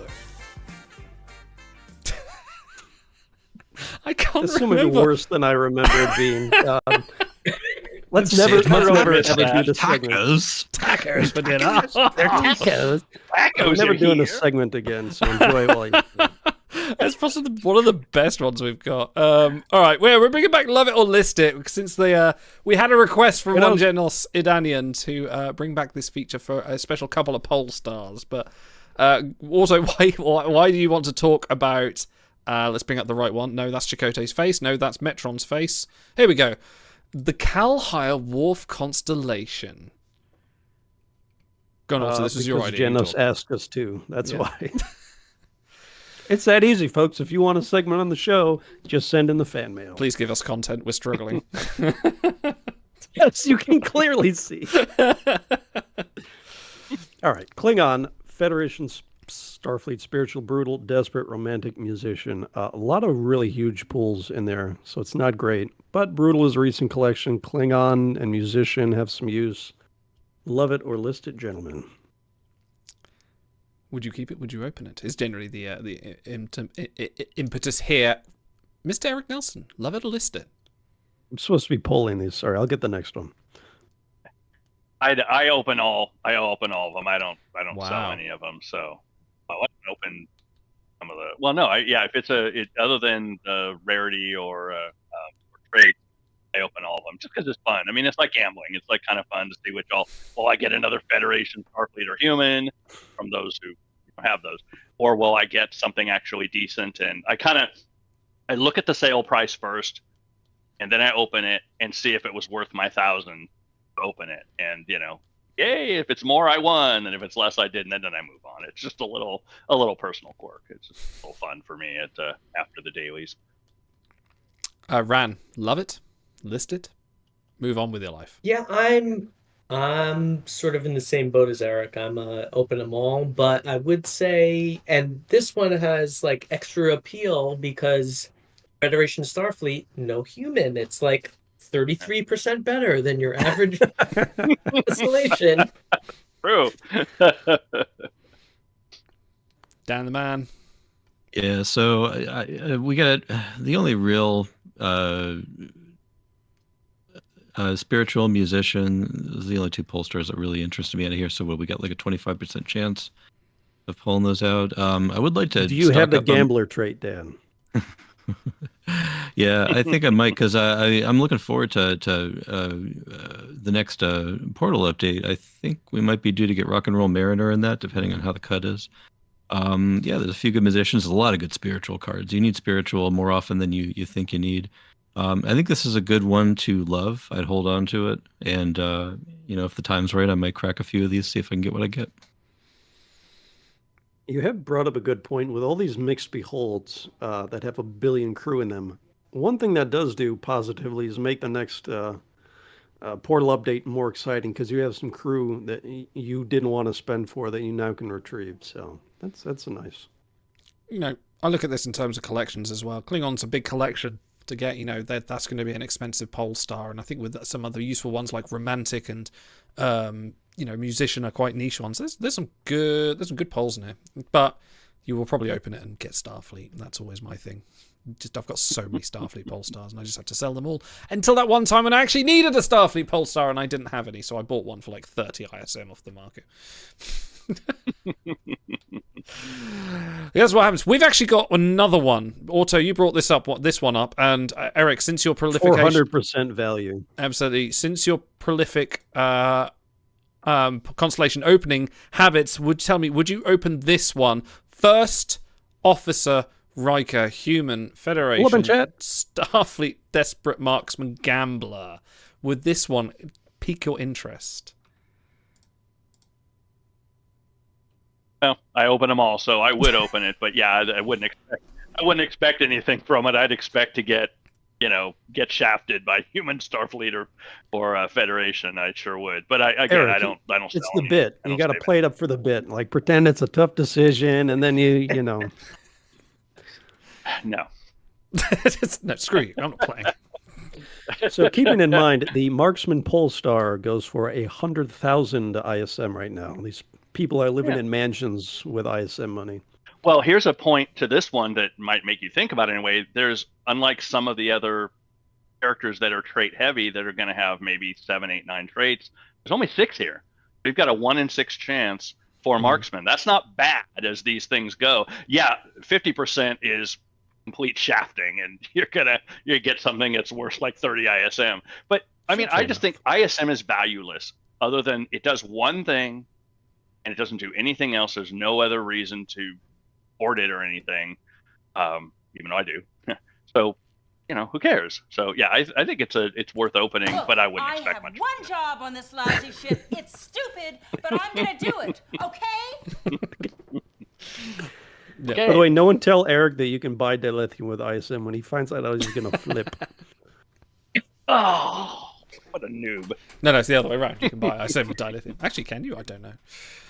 I do remember when Fleet Boss Bells came out, people actually went through, found all of the constellations that had marksmen in it and just bought them up en masse and opened them up. And then, Frank, I know you're listening, and then control the market of because I think you either need Mako or marksman to retrieve Mayweather. So there was Paris and Trip fan says, but who would buy it? I am pretty sure there are still people in the game who buy constellations thinking they're gonna get the crew when they open it.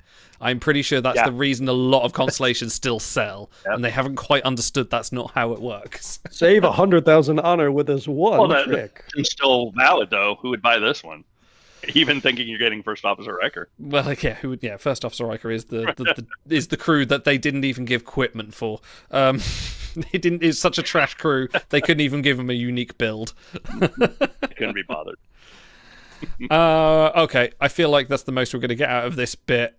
How about the levity is all there.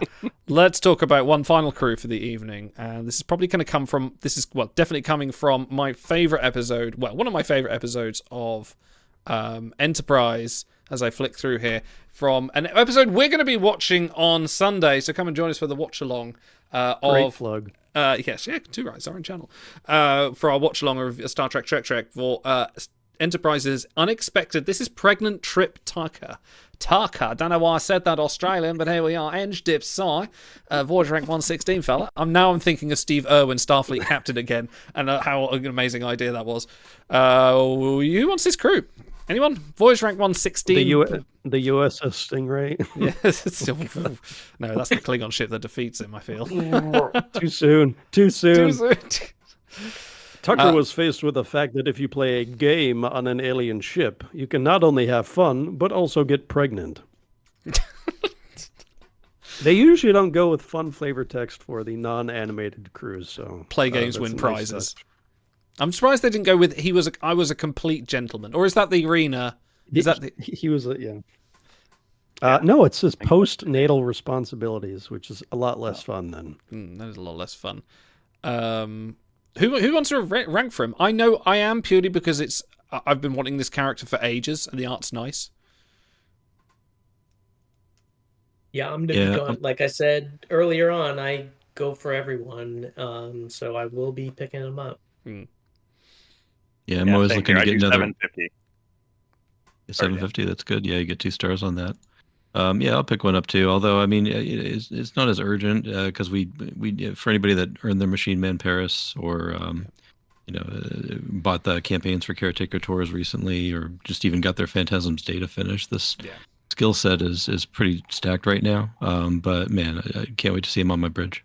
We've had 2 giveaways in this skill triplet of Exoarchaeologist, Mariner, and Phantasm's data. So you're not going to kind of get him for the brutal. But I will say the advantage he does have is, like, if you didn't get Machine Man Paris, he kind of sits in an equal sort of pairing to him, maybe a little less power with an Eng primary in that category. But yeah. Traits, he is This missing isn't even the traits. most shirtless Connor Trenier card in the game, which is surprising that there's been 2.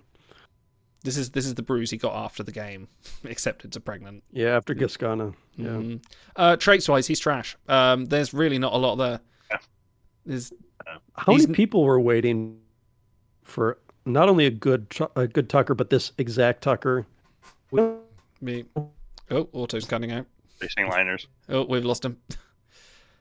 He doesn't even have the Federation trait, which is probably a good thing in this regards. But Explorer is kind of nothing. Communicator's a big collection. Maverick and Desperate are seats, but it's not a lot. We've definitely lost Auto. He has gone. He has gone to the sky beyond. But Dan, talk to me. What's the usability of him on anything other than maybe on your voyages? Yeah, so we've got some potential, and we go into a little more detail. I'll give another plug to the Big Book podcast that they've got this really nice hull repair, 25%, until you look a little bit further, and it's got a -3 attack penalty, and I can't imagine just hamstringing my attack while trying to heal my ship. So I don't see this being a fleet boss battle. It's too slow to put into the arena. So I mean, the ship battle is just not there for this crew. Collections aren't there. It's just not a lot of latitude here, Idle. All right, am I back? You're back. You're back. Discord will not silence what I have to say about this card. People have been waiting for a long time, not only for Tucker, but this specific Tucker to be good. Medical should have been, a natch. He was in sickbay half the time. He's worried about caring for his young one. No caregiver trait. Like, I know he didn't actually have the kid, but I think that would have fit perfectly. So that's for arguing over elevators, Tucker. Yeah, like he's worried about handrails half the episode. So they definitely could have done more, even if they wanted to keep him at a lowish debut power level. Make him. The boys are excited right now. I don't even know where you're talking to. Bad card. Yes. Bad card shoulda, coulda, would have been better. I think people would have been really excited for a great version of this card. Yeah, it's disappointing, and it kind of harkens back to like the days when they released a lot of disappointing crew instead of like a lot of similar skilled powerhouses. So this is I wanted more traits like caregiver, romantic maybe. It's kind of. I do love that art though. It's good quality art. It's like a unique pose. For a guy in slacks and a button down, like you couldn't have made it much better. Looking at a weird bruise. I mean, it's definitely one of those, and we don't often get this, is you look at that art, the exact episode it's from, no one needs to tell you. So. Yeah. Very evocative. One of the few times you see Tucker on the bridge. Kind of iconic in that way. Yeah. One of the few times you see Tucker on the bridge in a shirt, not in his uniform. Always stands out to me. Mm-hmm. And that's about it. And now you talk. No. I think it's time to wrap things up for today. Thank you very much for joining us, Dan, Ran, and Eric. Said the wrong and there. Ran and Eric Nelson, thank you for joining us this week. Anything you want to shout out for your crews, your fleets? Ran, do you want to go first? No, I think I'm good. Just thanks for having me. Screw my fleet. Yeah, fuck those guys. Just glad to be here. Thanks for having me on. Always welcome. How about you, Eric? I'll shout out Sapco, one of my trusty officers and first 14-hour Voyager that we know of. So couldn't entice him on. He's camera shy, but it's great to have him along. He's super analytical, and I've learned a lot from him, and as I have from you guys and from a lot of people. I love this community. This game, the games I've enjoyed in my life the most have been because of the community, right? And that interactivity between the community itself and between the community and the devs in some cases. And this game has a lot of positives in that way, so I really enjoy that. So. No, thank you. There are certain fleets, as soon as you see the abbreviation, like what kind of person the post is going to be. If you see ROTP or QH, the guys are going to be class. So I think we picked the creme de la creme for this Wednesday, and it was great to have you guys on. And if you see anyone from Suncoast, just walk the other way. Yes. I wasn't going to name names, but Suncoast is basically, a wet turd in a paper bag. So. No, thank you very much for joining us. If you want to check out the Big Book podcast, it is on our YouTube page. You can see it there. I'll probably put it on the for now. I'll probably put it on the podcast officially now. I've actually updated it properly, and hopefully this episode will go up tonight on there as well. Also, check out our YouTube page for news things. We've got Enterprise Watch Through coming this week. What are we doing next Wednesday? Go on. The Star Trek show. No, yes. Not that one. No? The Star Trek news show. Oh, yes. That's right, yes, we're doing the Trek Time Trek show, where we will be talking about all the latest and greatest from Star Trek news, because it's been a spell, and stuff's been happening. So we'll talk all about that, but for now, thank you very much for joining. Do you ever think you'd be arguing with a trumpet for a living? I mean, as a side gig. I mean, I'm not John Coltrane, but I can play a bit of jazz. But okay, we will see you soon. We need a slider for these triggers. Like if Idol starts talking over mariachi, I'm just going to slide that volume up a little bit until we can't hear it anymore. We have got a new We have actually got a new trigger in the triggers, which you can actually activate a random one from all our triggers for 650 hairful. Like this one. Ooh. Klingons never do anything small, do you? So you can just randomly trigger anything. Okay, I'm actually that's a great trigger. A hair flip thing. I'll be doing it. I'm doing that. But no, we will see you Sunday. We will see you next Wednesday for wherever you end up turning up. But live long, prosper, and Alan Moraine, new outro. And Joyce and TJ Hooker. Ta-ra. I'm buying the drinks. Oh, I can't make it. Charlie Nan? Oh, no. Charlene's roommate, Betty Sue. Another Southern girl? I'm a sucker for Southern hospitality. You know what? Mackie just said something real interesting.